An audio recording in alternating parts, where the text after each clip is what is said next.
Bonjour à tous et bienvenue dans notre podcast. Je suis Marc. Et moi, c'est Anna. Salut tout le monde. Alors, Marc, comment vas-tu aujourd'hui?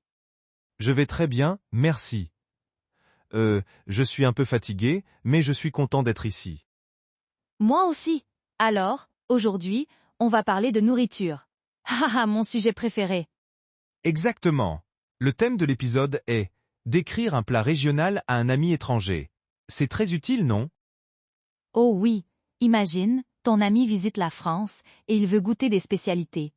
Il faut savoir expliquer. Tout à fait. Alors, commençons avec les bases. Pour décrire un plat, on a besoin de vocabulaire simple. D'accord. Première chose, le nom du plat. Par exemple, la tartiflette, le cassoulet, la bouillabaisse. Oui. Ensuite, on décrit les ingrédients principaux.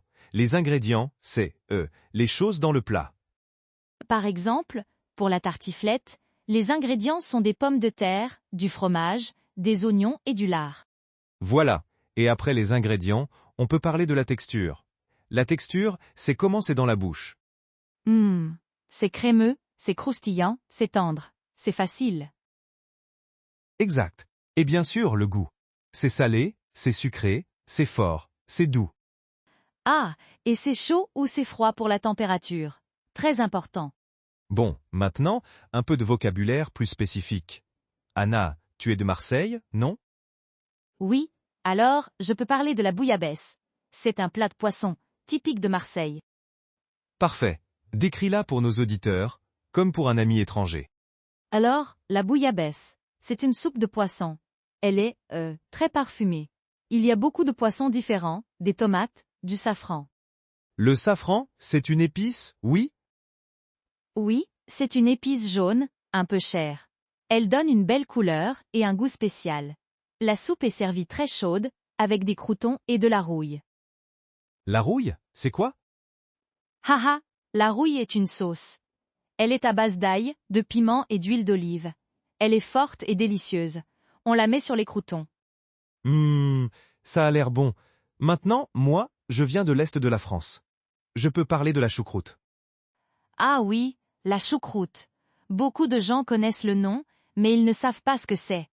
Ben, la choucroute, c'est du chou fermenté. Oui, fermenté.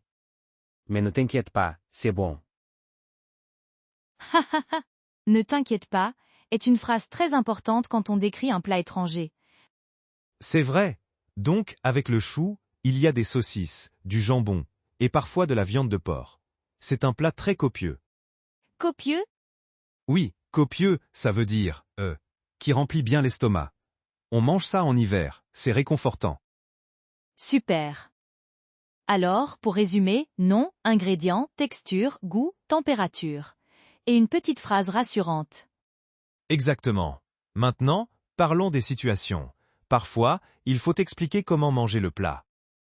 Oh, bonne idée. Par exemple, avec les escargots. Beaucoup d'étrangers sont surpris. Haha, oui. Alors, on peut dire, ce sont des escargots. Ils sont cuits avec du beurre et de l'ail. On les mange avec une petite fourchette. Et on ajoute, ils sont délicieux, tu dois essayer, pour encourager. Tout à fait. Une autre situation. Ton ami a des restrictions alimentaires. Il est végétarien, par exemple. Ah oui, c'est important. Alors, il faut décrire les ingrédients avec précision. Dans ce plat, il y a de la viande. Tu ne manges pas de viande?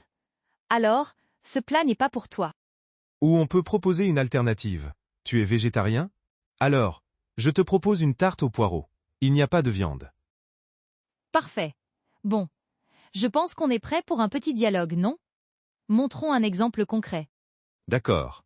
Je vais être Marc, et toi, tu es Anna, mon amie étrangère qui visite la France pour la première fois. On est dans un restaurant. Génial. Je suis prête. Alors, action.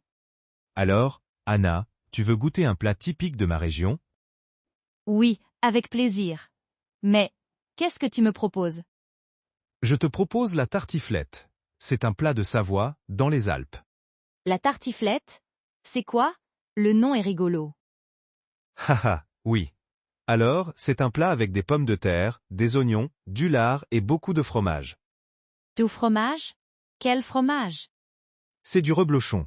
C'est un fromage à pâte molle, très crémeux et fort.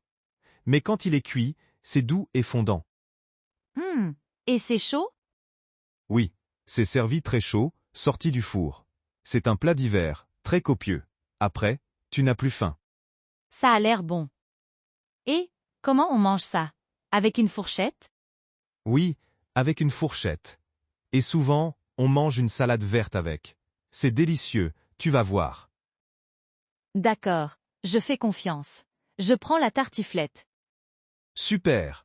Et voilà, le serveur apporte le plat. Regarde, c'est doré et ça sent bon. Waouh, c'est vrai, ça sent très bon. Merci pour l'explication, Marc. Et... Coupé. Merci Anna. Alors, comment était mon explication? Très clair. Tu as utilisé le nom, les ingrédients, la texture, la température. Et tu as rassuré ton ami. Parfait. Bon, maintenant, quelques conseils pour nos auditeurs. Oui, conseil numéro 1. Utilise des mots simples. Pas besoin de phrases compliquées. Conseil numéro 2, sois enthousiaste. Si tu aimes le plat, ça se voit et ton ami aura envie d'essayer. Conseil numéro 3. Parle des ingrédients principaux. C'est le plus important. Et conseil numéro 4, n'oublie pas de dire si c'est chaud, froid, sucré ou salé. C'est basique mais essentiel. Alors, récapitulons les phrases clés. Pour commencer, je te propose. Ou c'est un plat typique de... Pour les ingrédients, il y a ou les ingrédients principaux sont. Pour la texture et le goût, c'est crémeux, croustillant, tendre, salé, fort. Pour la température, c'est servi chaud, froid. Et pour finir, une phrase positive, c'est délicieux, tu dois essayer, ou c'est mon plat préféré. Voilà, avec ça, vous êtes prêt à décrire n'importe quel plat français à un ami. Absolument. Alors, c'est déjà la fin de cet épisode. Merci à tous de nous avoir écoutés. Oui, merci beaucoup. Et maintenant, notre question pour vous. C'est très important. Nous voulons savoir, quel est le plat français le plus étrange ou le plus surprenant que vous ayez jamais goûté, ou que vous aimeriez goûter? Oui, dites-nous dans les commentaires sous la vidéo YouTube. Répondez en français, c'est un bon exercice. Par exemple, le plat le plus étrange pour moi, c'est... On a hâte de vous lire. Alors, à très bientôt pour un nouvel épisode. Salut! Au revoir. Bonne continuation et bon appétit.